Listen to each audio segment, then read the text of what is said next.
And I want to thank Mark. He's been a great Secretary General of NATO. I'm not happy with NATO because of what they did with Greenland. And I'm not happy with NATO because of the fact that they didn't want to help us with the #1 state sponsor of terror, that's Iran. They were unwilling to help us. Now, in all fairness, I didn't speak to Mark about it. I think if I did, it might have been different. But we didn't need help. But I was really testing. I wanted to see whether or not they'd be there. And the answer is they were. I spoke to Germany. I spoke to France. Spoke to UK. Spoke to Italy. I didn't speak to Spain. Spain is a wasted cause. We don't want to do any trade business with Spain anymore, by the way. I'd like you to cut it off. Spain is a terrible partner in NATO. They don't participate. They don't pay. I don't want anything to do with Spain. Cut off all trade with Spain, please, including visits. Okay, we don't want anything to do. Watch them come running back. Oh, they'll come running back. They treat this man terribly, and this man's a good man too, great man. They're lucky they have him.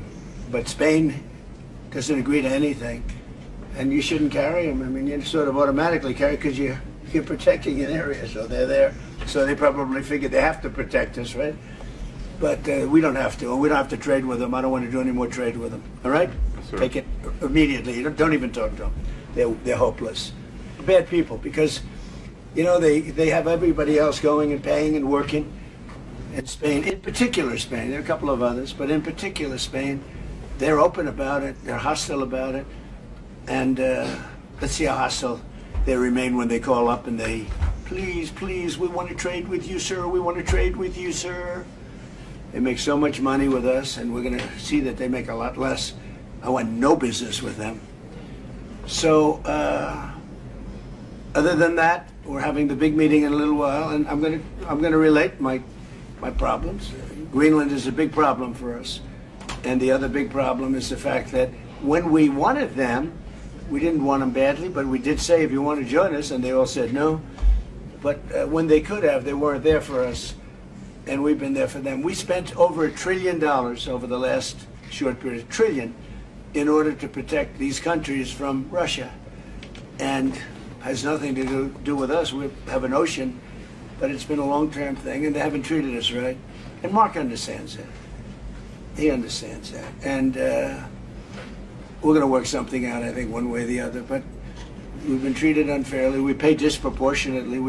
We had a time when we were paying 100%. We were paying 100% of NATO, and yet a lot of the countries weren't paying anything. But there was